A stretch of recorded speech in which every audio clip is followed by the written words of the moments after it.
مكتب بقى،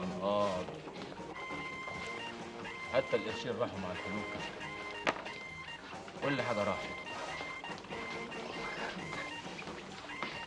حتى السويس راح. ازاي جمعة؟ زي ان مبقاش فيه سويس من اصله. ازاي؟ بقت معسكر كلها؟ ممنوع دخولها الا بتصريح. انت رحت السويس جمعة بعد حرب؟ مرة واحدة. ودخلت ازاي جمعة؟ انت مش بتقول ان ايوه الدخول يا سيدي، ما الدخول بتصريح، بس التصريح ما بيطلعش الا بطلوع الروح. يعني انت ممنوع تدخل بلدك؟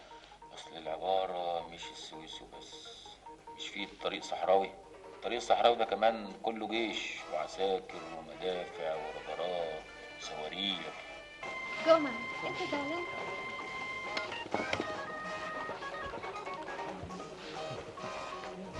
لا ولا زعلان ولا حاجه. انتوا كمان في الور تايم كنتوا بتوزعوا البيض في البطاقات. طب يلا بينا على فين؟ نشوف مكان تاني نتعشى فيه ونرقص.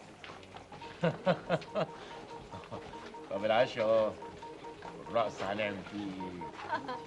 هنرقص جمعة نرقص. اللي ما يعرفش انا اعلمه. هايل كده. لسه ما تقدرش تعرف. ماري عارفه هتعمل ايه؟ ماري عارفه شغلها كويس. عموما مستر ديفيس في انتظار الزياره، بس ما يعرفش امتى. تحب نبلغه قبلها؟ ليه؟ جوجو هي اللي هتقول له. بالظبط كده. انت مسافر الليله؟ لازم. جود لك جيمي. اشوفك بخير.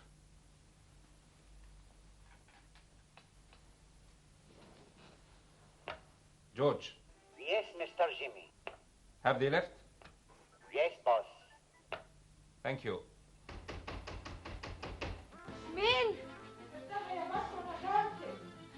ايوه يا خالتي. ايوه انا جايه اهو. اتفضل يا دكتور. مساء الخير. مساء الخير يا دكتور. اتفضل جوه. من هنا يا ابني. مصطفى ازاي الوقت يا فاطمه؟ وانا هعرف ازاي بس يا خالتي؟ مساء الخير. مساء الخير يا دكتور. ايه الحكايه؟ انت اتخانقت مع مين؟ اعرف ازاي اذا كان في حاجه ولا لا. فينك يا جمعة؟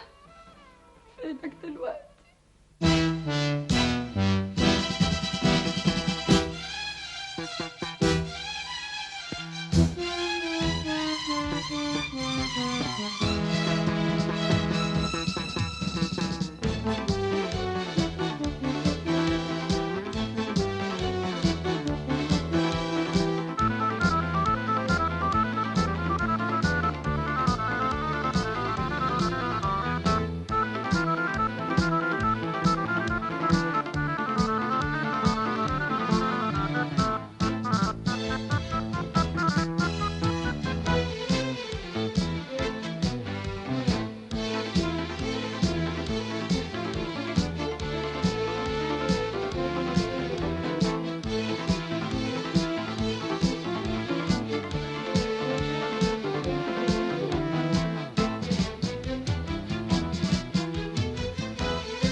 مشاهدينا ومشاهدي قناه المصريه في كل مكان، اهلا بحضراتكم ويوم جديد وحلقه جديده وبرنامجكم بلاتو. زي ما عودناكم حلقاتنا في بلاتو بتكون مختلفه. الحقيقه النهارده كان لينا حوار خاص مع الكاتب الكبير محمد البسوسي عن مسلسل ضرب نار وعن بعض المقترحات اللي يتمنى يشوفها من خلال لجنة الدستور أو لجنة ال50 اللي بيتم صياغتها في الوقت الحالي. تعالوا مع بعض نشوف حوارنا الفني السياسي مع الكاتب محمد البسوسي. يلا بينا. We are now in Brooklyn.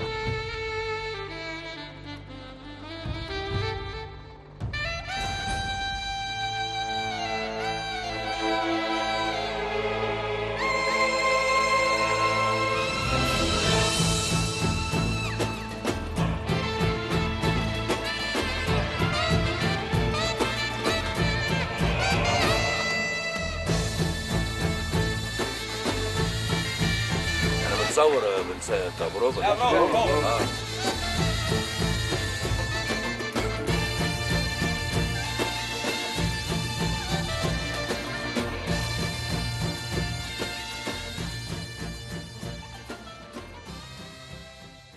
ضيفنا على شاشة المصرية وبرنامج بلاتو السيناريست المتألق محمد البسوسي.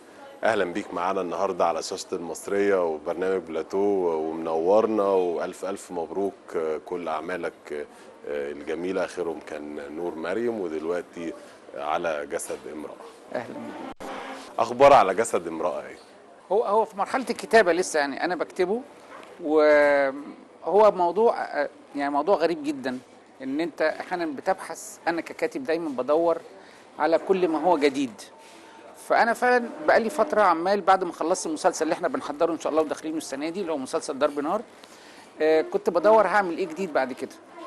ففضلت ابحث وفوجئت على الفيسبوك انه في كاتبه اسمها خالده غوشه، كاتبه فلسطينيه.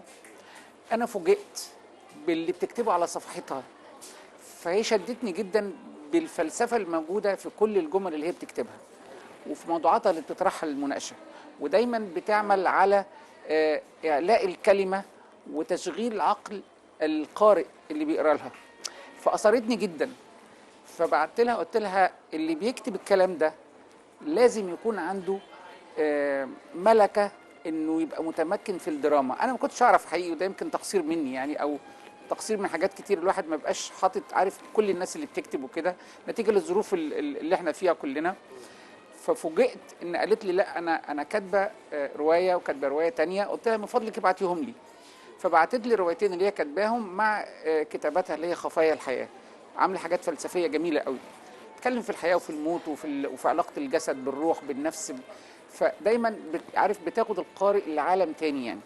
فانا لما قريت روايه على جسد امراه دي اللي انا قريتها في الاول بجد شدتني جدا، وخدت قرار ان انا سبت كل الحاجات الارتباطات اللي انا كنت بعملها وقلت انا هكتب على جسد امراه، لانها روايه اولا مثيره جدا، جريئه جدا، جديده على مش عايز اكون ببالغ، بس جديده فعلا على التناول في الوطن العربي ككل في هذه المرحله اللي احنا فيها. فعلى جسد امراه تاريخ بيتكتب على هذا الجسد، وقصه حب رومانسيه جامده جدا. ويعني انا مش عايز احرق الموضوع قوي، بس هو حاجه راقيه جدا جدا جدا جدا. انا مستمتع الى الان وانا بكتبها، انا بقالي كام شهر بشتغل فيها، وان شاء الله في المراحل النهائيه وهنبدا نحضر لها ان شاء الله. يا رب نلحق السنه دي ان شاء الله نعملها باذن الله. وان شاء الله مين مرشح للبطوله؟ مفيش حد خالص. انا اتعلمت من اساتذتي اني وانا بكتب ما افكرش في مين البطل ولا البطله، لانه هلاقيه قدامي على المكتب قاعد، هلاقي البطل قدامي فهاخد من حاجاته هو. لا، انا عايز اعيش الشخصيه، عايز اكتب شخصيه سعاد اللي هي بطله الروايه، عايز شخصيه ملاك اللي هو اللي بيحبها، عايز اعيش معاه شخصيه ملاك فخر، عايز اعيش معاه الشخصيه اللي هو اللحم والدم ده. مش عايز افكر في ممثل او نجم حتى في الاول، لا، عشان ما يفرضش عليا تاريخه اللي عندي في اللا شعور عندي. فدايما انا ككاتب اتعلمت ده من اساتذتي، يعني الاستاذ يوسف شاهين الله يرحمه، الاستاذ رأفت الميهي ربنا يديله الصحه، اتعلمت منهم واحنا في دراستنا في معهد السينما انك ما تفكرش في نجم، لكن ينفع ان انت تفكر في النجم في المرحله بعد ما تكتب اول كتابه، لان احنا ما بنكتبش كتابه واحده. انا عن نفسي يعني بكتب كتابه مره واثنين وثلاثه واذا لازم الامر 10 مرات، يعني لحد ما يخرج العمل في اطاره الى الجمهور يعني. اهلا بحضراتكم يوم جديد وبرنامجكم بلاتو، وزي ما عودناكم حلقات في بلاتو بتكون مختلفه. يا سامي معروف هو تحرق الفيلم. استنوني استنوني في بلاتو على قناة مصرية فضائية. استنوني على المصرية، برنامج بلاتو على قناة المصرية. انتظروني على الفضائية في بلاتو. استنوني في بلاتو على المصرية. على المصرية واحنا كلنا بنحبه.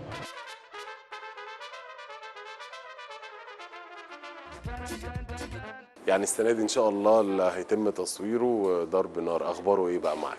ضرب نار خلاص هو تقريبا يعني خلاص خرج من مرحله يعني ما بقاش خرج من ايديا دلوقتي خلاص لا خلاص طبعا، لان انا كنت فعلا انتهيت من السنه اللي فاتت وكنا بنحضر له جامد جدا، وان شاء الله بيتم التحضير ليه دلوقتي مع المخرج الكبير الاستاذ محمد النجار، مع الشركه المنتجه، مع التسويق المحطات اللي بنتفق عليها، وان شاء الله يبقى عمل بجد كبير جدا جدا جدا راخر. لان الحمد لله ممكن اقعد سنه واثنين وثلاثه ما اعملش حاجه، يعني ما اعملش عمل، بس يوم ما بعمل عمل الحمد لله اعتقد انه بيلاقي استحسان الناس وبيعمل نوع من القلق شويه.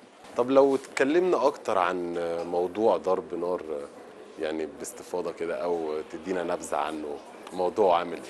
بصوا بصراحه انا مش هقول لك موضوع ضرب النار بيتكلم عن ايه، انا كل اللي بقوله ان ده هيبقى وبرده مش عايز ابالغ وده، بس هو فعلا هيكون مفاجاه في تناول الموضوع نفسه، لانه انا كنت عامل ان هو ينزل السنه اللي ينزل في اي وقت، يعني مثل العمل الفني ان هو مش مرتبط بزمن، ينزل في اي وقت. بس هو انا هقول لك باختصار شديد، هو صراع ما بين عيلتين كبار قوي كانوا موجودين في مصر، ومحدش هيقدر يقول لي مين العيلتين دول، يعني حتى اتهموني ان انا بكتب عن عيله الرئيس الاسبق محمد حسني مبارك، واتهموني ان انا بكتب عن عائلات تانية. انا يا جماعه ما بكتبش عائلات عن حد، انا متخيل عيلتين كبار موجودين في مصر بيتصارعوا صراع بيوصل الى السياسه، الى الاقتصاد، الى الناس، القاعده العريضه من الناس. هو ده اللي احنا بنقدمه للناس النهارده، لان انا دايما بقول انه الاعمال السياسيه لازم تبقى السياسه في الخلفيه، وبدي مثل دايما للاعمال اللي بتنجح او الاعمال اللي نجحت، زي مثلا في بيتنا رجل، عمل سياسي من الدرجه الاولى، ولكن اللي نجح العمل مش انه بيتكلم في السياسه ولا بيتكلم على فتره الانجليزي ولا عن المجاهدين اللي كانوا بيجاهدوا ضد الانجليز، الاحتلال الانجليزي، لا، كان بيتكلم عن قصه الحب اللي سرقت قلوب الناس ما بين عمر الشريف وما بين زبيده ثروت والعيله اللي ملهاش في السياسه، وتم دخولها في السياسه، وابنهم اتقبض عليه اللي هو كان حسن يوسف، والاب طبعا فاكرينه وكان حسين رياض. لما احسان عبد القدوس كتب هذه الروايه السياسه كانت في الخلفيه عنده، عشان كده العمل نجح.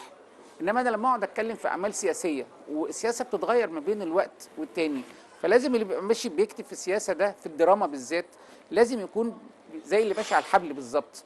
لو اتهزيت شويه كده ممكن تقع وتبقى في مشكله بالنسبه لك. الاعمال السياسيه لازم تبقى مدروسه كويس قوي، لازم يبقى فات فتره زمنيه مش قصيره ومش طويله في نفس الوقت، بس يبقى الرؤيه وضحت للناس.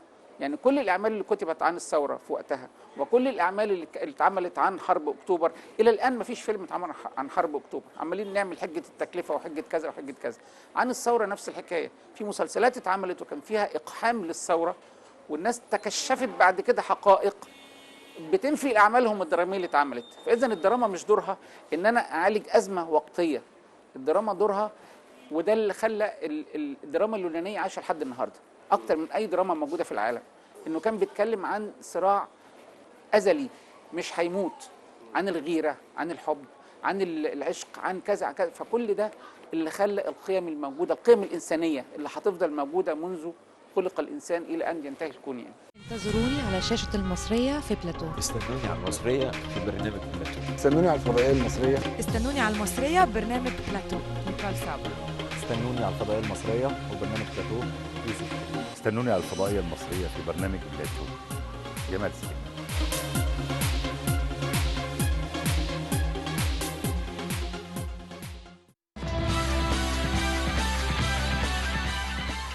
حضرتك شايف ان هل القصه اللي بتقدموها من خلال مسلسل ضرب نار قريبه من الواقع اللي احنا بنعيشه في الفتره الحاليه؟ هي من الواقع اللي احنا بنعيشه، يعني هي من الواقع اللي احنا بنعيشه. ضرب نار ده من الواقع اللي احنا بنعيشه او اللي كنا عايشينه تحديدا. انا محدد الفتره الزمنيه من سنه 2005 اللي بدات مصر فعلا فيها كل واحد يحس ان مصر ما بقتش بلده، يحس ان مصر اتغيرت. احساسنا ان مصر بلدنا طبعا وهتفضل بلدنا وكل حاجه، لكن في الفتره دي الدنيا كانت في نار بتغلي تحت الناس، والناس مش حاسه. الجريمه نفسها، بما ان احنا كنا بندرس وقتها التغير اللي حاصل في المجتمع المصري، وكنا بندرس شخصيه الفرد في مصر ازاي اتغير، ازاي الطيبه كانت موجوده، ازاي كل الحاجات دي بدات تتغير. لما تبص وقتها لمعدلات الجريمه وكيفيه حدوث الجريمه، تعرف ان في مؤشر هيقول لك ان في حاجه هتحصل في المجتمع ده. الجريمه بتدي لك مؤشر، نوعيه الجريمه دي تمت ليه وعشان ايه، فده بيدي لك مؤشر انه في حاجه حاصله في او حاجه هتحصل في هذا المجتمع. وقد كان من 2005 ل 2010 كان في مشاكل كتير حاصله جدا، الى ان جت 2011. فكرك مين اللي هيضرب نار في المسلسل السنه دي؟ والله هو الى الان طبعا النجم الكبير محمد رجب، وان شاء الله معاه كاست كبير جدا، واحنا متفقين معاه ان شاء الله من السنه اللي فاتت، وربنا يسهل ان شاء الله في احنا في حيز مشروع التنفيذ باذن الله يعني. ومين باقي الكاست استقرتوا عليهم غير محمد رجب ولا لسه في مرحله التحضير؟ باقي الكاست كله بيتحضر دلوقتي مع الجهه المنتجه، واحنا في مرحله انضاءات العقود يعني باذن الله ان شاء الله يعني. ايه المقترح اللي تحب اللي انت لو مشارك في لجنه ال50 في صياغه الدستور، ايه المقترح اللي تحب اللي انت تضيفه من خلال وجهه نظر معينه بالنسبه للوضع الفني داخل الدستور؟ شوف، حتى لو ما ضافوش اي حاجه للفن، انا في رايي انه الفن ده دستور لوحده. الفن لابد ان يكون له دستور خاص بيه هو. الفن محدش هيقدر يغير الفن اللي احنا بنقدمه، في اي ظروف الفن هيطلع، في اي ظروف الفن هيبقى موجود.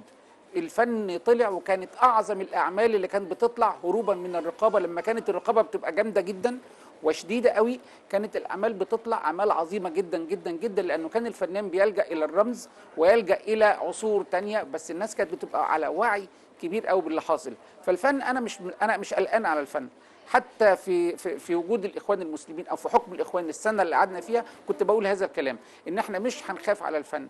انا واحد من الناس عمري ما خفت على الفن ولا خفت على الكتاب، بالعكس.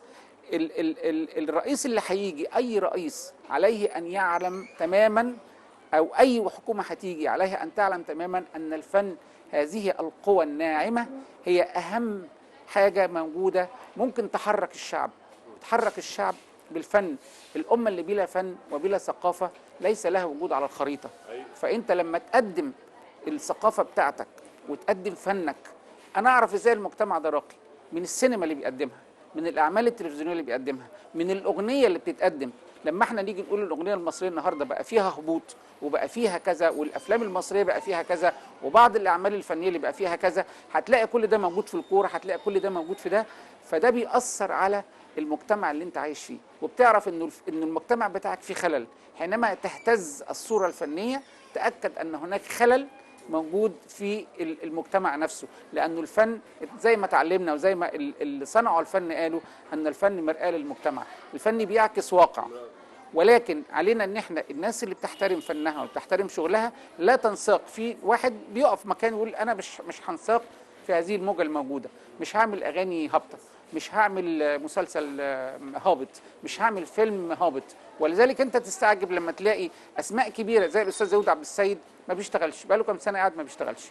لما تلاقي الاستاذ محمد خان، لما تلاقي الاستاذ محمد النجار، لما تلاقي ناس كتير جدا اسماء كبيره، الاستاذ علي عبد الخالق، الاسماء الكبيره الموجوده مش عايز انسى حد منهم، محمد، كلهم الاساتذه الكبار دول قاعدين ما بيشتغلوش. هو خلاص اكتفى باللي عمله، ولكن عينه بيحاول ان هو يبقى موجود، رافض الواقع الموجود الفني ده، الى ان يجي جيل جديد كمان يبقى عنده وعي وعنده ثقافه وعنده كذا. وده اللي بيحصل انا شايفه دلوقتي حتى من النجوم بتوعنا ومن المخرجين. في مخرجين طالعين كويسين قوي جداد، عينهم حلوه، مع بيواكبوا التكنولوجيا الموجوده، الاعمال الموجوده.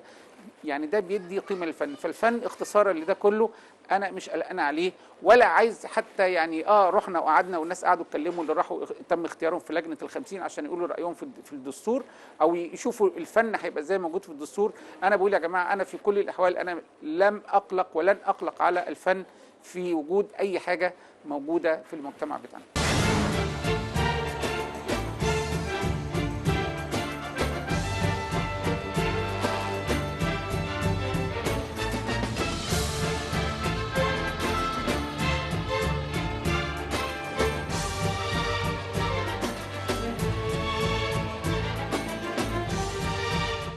كريم.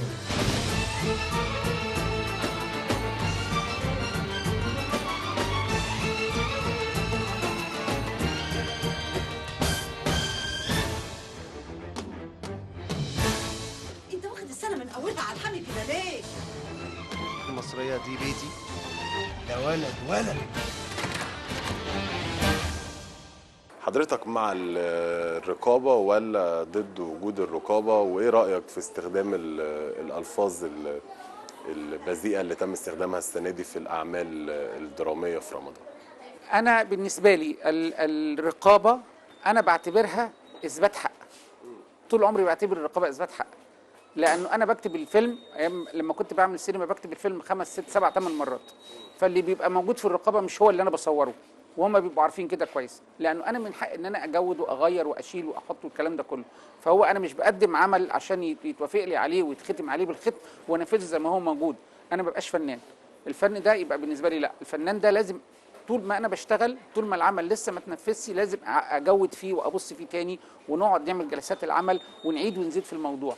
انا بالنسبه لي الرقابه بتبقى زي اثبات التاريخ كده، كانه تسجيل ان انا بسجل ان انا قدمت العمل ده عشان يبقى حفظ حق على الورق يعني، وباخد بيه تصريح ان انا العمل ده اتقدم في الرقابه كذا كذا كذا كذا كذا. فده بالنسبه لي الرقابه.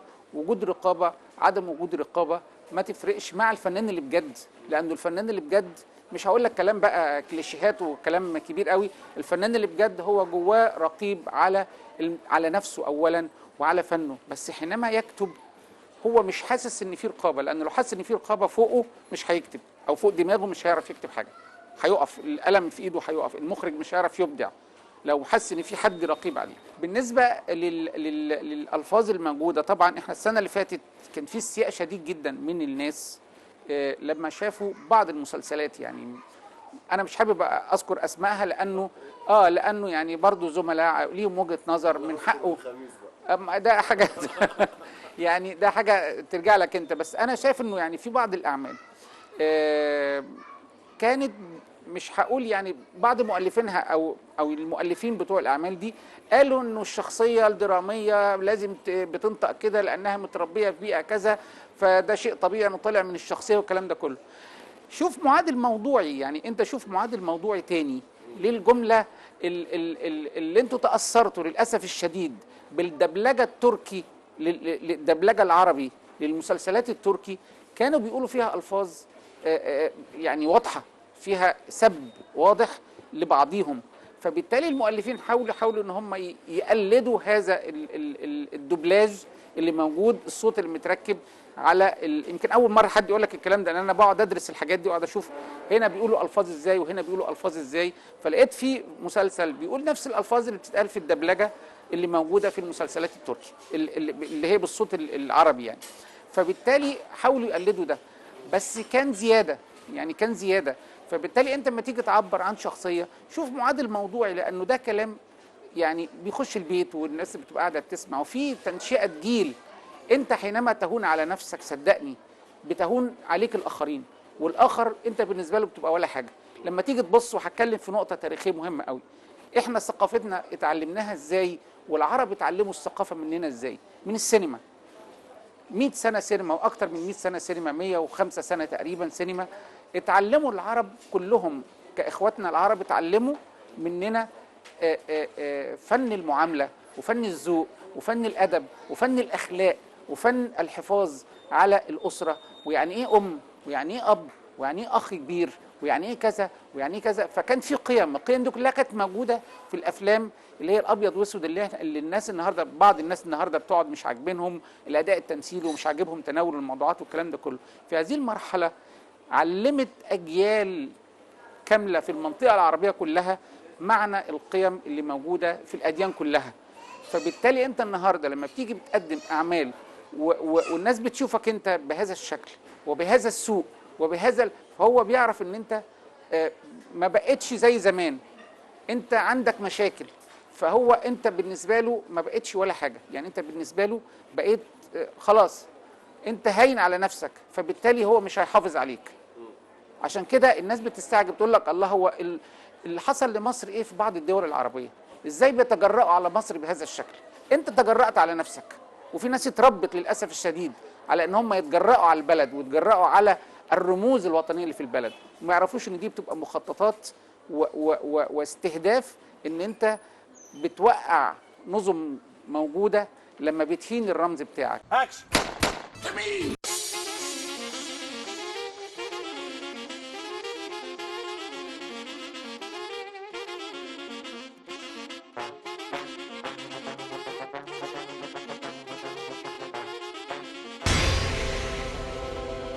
هنروح على فين يا شيخ حسن؟ الظاهر ان قدرنا واحد.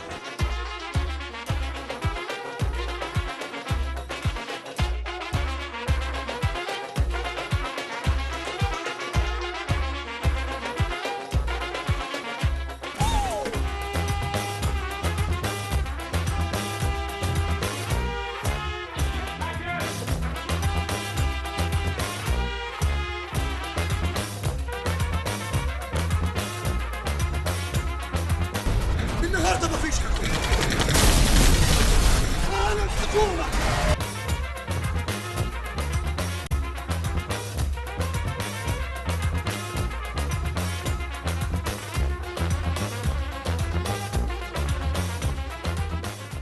يمكن انا عارف ان المخرج محمد النجار من المخرجين الطيبين وجدعان ومخرج كبير، يعني اخبار الكواليس مع ايه من خلال تحضير مسلسل ضرب نار؟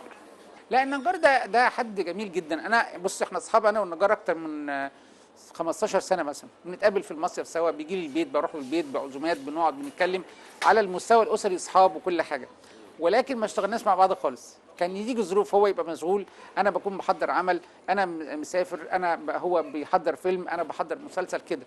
فالى ان جت الظروف السنه اللي فاتت قلت له بص بقى احنا بقالنا فتره عمالين نعاكس بعض انا وانت، انا خلاص السنه دي هنرتبط ببعض. قال ارى العمل طبعا الحمد لله، وانا من النوع لما احب لما المخرج يقرا العمل اشوفه يعني، وهنقعد بقى نشتغل نقعد نتكلم، اشوفه ارى النص يعني اراه كويس قوي ولا اراه نص نص ولا قلب كده وشاف الصفحات فيها ايه.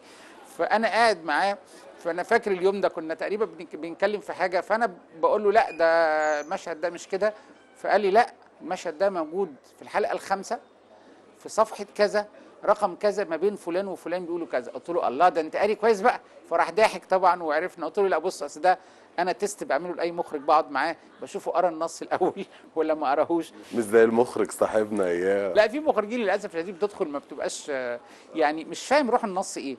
ولذلك انا لما باخد روايه من اي كاتب، يعني الروايه اللي انا بعملها دي بتاع ضرب النار للدكتور عمرو عبد السميع، انا باخد روح الكاتب، روحه، مش لازم ابقى انفذ اللي هو كاتبه، لا انا عايز اخد فكر الكاتب مع فكري مع فكرنا كلنا، بيطلع عمل راقي وعمل كبير ان شاء الله يعني. فالنجار لا النجار كواليسه جميله جدا واحنا قاعدين، ممتع في الشغل قوي، اراءه الفنيه دايما يسالني ليه، ولما المخرج يسال ليه يعرف انه لا انه في حاجه مش بيرمي لي معلومه، لا ان احنا ممكن نجود في الحته الفلانيه. معظم كل الفنانين اصحابه لان هو يعني حد جميل قوي، حد عارف شخصيه شفافه كده يعني بجد ربنا يا رب يكرمنا ان شاء الله السنه دي ونلتقي معاك باذن الله، تجينا في التصوير باذن الله ان شاء الله قريب باذن الله. ايه اللي عاجبك بيحصل في البلد الفتره دي، وايه اللي مضايقك حابب ان انت تتكلم عنه او تحب تقول ايه يعني واحنا بندردش النهارده للمشاهد؟ انا طبعا اللي مش عاجبني ان يوم الجمعه تحول الى بعد ما كان يوم عزومه الاهل وعزومه الاقارب بقى يوم للاسف الشديد بعد الصلاه، بعد صلاه الجمعه بيبقى يتحول الى يوم كئيب جدا، والناس خلاص ما بتخرجش من بيوتها، والناس المصري مش كده، ومصر دي كبوه يا جماعه معلش، دي فتره وهتعدي وما تنتظروش ان هي هتبقى كده، فتره وهتعدي، والخارج عن القانون لابد ان يتم تفعيل القانون معاه بشكل قوي جدا.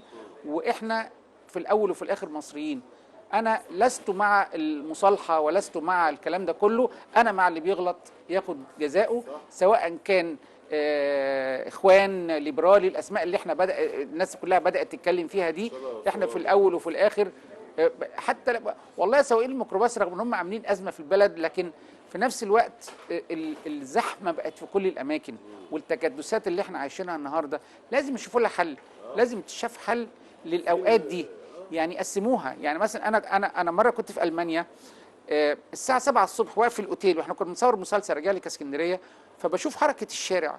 انا بجد بقيت واقف مستعجب من الهندسه الموجوده في حركه الشارع، حركه الاتوبيسات ماشيه في طريق، العجل معمول له طريق لوحده، ولو انت مثلا نزلت تتمشى ونزلت على العجل من حقه ان يجي يروح زقك بايده لان انت خدت طريقه. انما انت هنا انت بتلاقي مكرونه سباكيتي وانت ماشي في الشارع.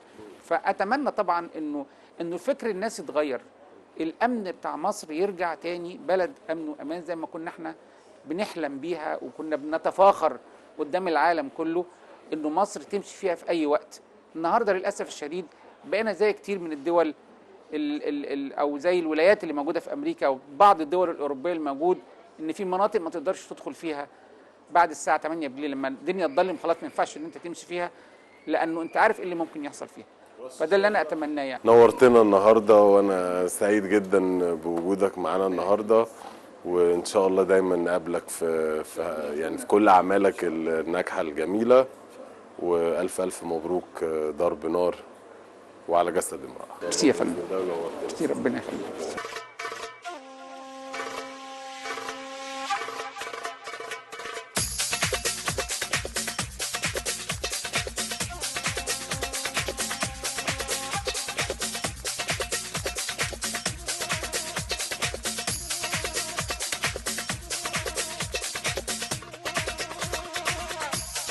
كان في حاجة يعني قبل ما انهي مع حضرتك لا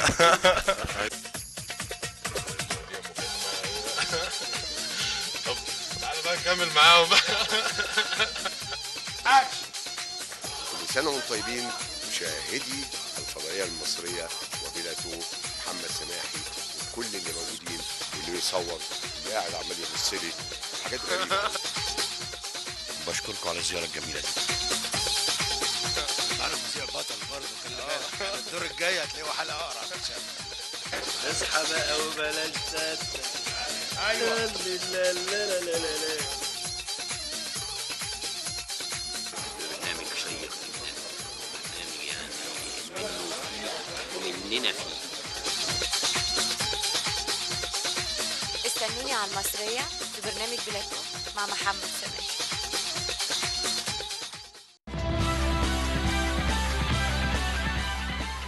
مشاهدينا يا رب تكونوا استمتعتوا معنا النهارده من خلال حوارنا مع الكاتب والسيناريست الكبير محمد البسوسي في اول حوار لينا معاه عن مسلسل ضرب نار وكواليس تحضيره. ان شاء الله نشوفكم الاسبوع الجاي في يوم جديد وحلقه جديده وبرنامجكم بلاتو.